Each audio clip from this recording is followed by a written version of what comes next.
We'll talk about triggering an economic blitz. Football great and entrepreneur Fran Tarkenton says across-the-board tax cuts will unleash something else. Hope. Fran, what do you think of my proposal? Neil Cavuto for president. You're right on. Who would you rather have invest your money, the private sector or government? Along with your 10% tax cut across the board, which I think is a great idea, how about let's go into the government and just taking a meat axe and taking 20% out of the cost of running government?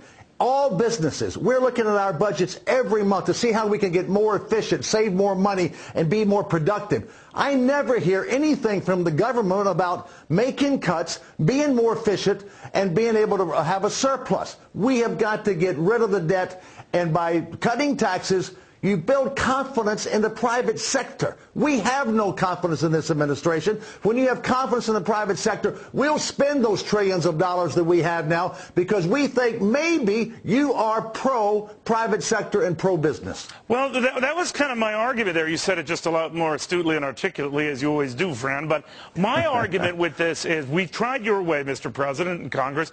We've tried spending ourselves into oblivion. And despite all the stuff you say about we'd be in a hell of a lot bigger mess if we didn't do this and all these jobs are created, or say, bottom line is we're sort of just towing the line here. It's barely trudging along. So go to something that's been tried and true. Now, the one thing I use as a caveat here, Fran, is I recognize that tax cuts do create revenue. That is inarguable. And I also recognize that every time Washington's gotten that extra revenue, dating back from the Reagan years right through the Bush years, they spend it and then some, and a pox on both parties for doing that.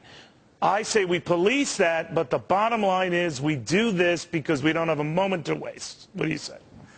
And if the people watching your show tonight don't get behind this and don't create a sense of desperation that you and I, all the people out there, have got to put their pressure on the Republicans, the Democrats, whoever's running for office to go and reduce the taxes, create more value in the private sector so that we can get more jobs and more innovation and better investment and cut the cost to government. Bingo. Fran, you know what it comes down to me, and you and I have chatted about this before, buddy, but I think it's like human nature and people, kids.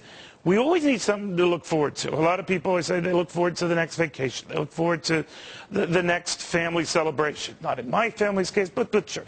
But what they're saying is we have nothing to look forward to. What corporate bosses are saying, we see higher taxes, we see higher regulation, we see a more iffy environment. We don't know how health care is going to affect us. A survey out today that says it's going to whack them 9% or so just on the health care thing alone. So they don't have anything to look forward to. My argument is this is something for them to look forward to, and this changes the game entirely. Confidence is important in sport, and it's important in our psyche out here. And if this president and this administration would do this and get really serious about cutting taxes, reducing expenditures, this entire attitude that we have out here would change dramatically, and we would become even more productive than we are now. Well, was the problem with the Vikings then, Fran, that you were the only guy looking forward to something, and they said, you know, Fran, the Super Bowl thing is not that big a deal to us? What was going on there? No, but I don't know. But Brett Favre just signed for about $20 million. It's all about playing for the team and not the money. And that's those right. Other guys playing for something less than that. I don't know.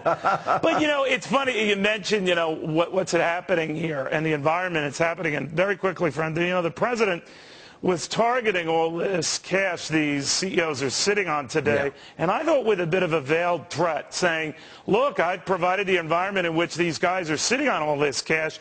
They better do something with it. What do you think he's threatening? I think that it's like everything else. It's bigger government. I'm going to run your life because I know better than you. Now I'm going to tell you, business people, the trillions, when you should spend it and how much you should spend. This is a pretty scary statement, another one that he has made that's consistent with what he's been since he ran for president. We ought to be fearful of that. Fran, it is always a pleasure, my friend. Thank you very much. Fran Tarkenton, Thank you, football, Neil. great business, great all-around great guy. Thank you very much.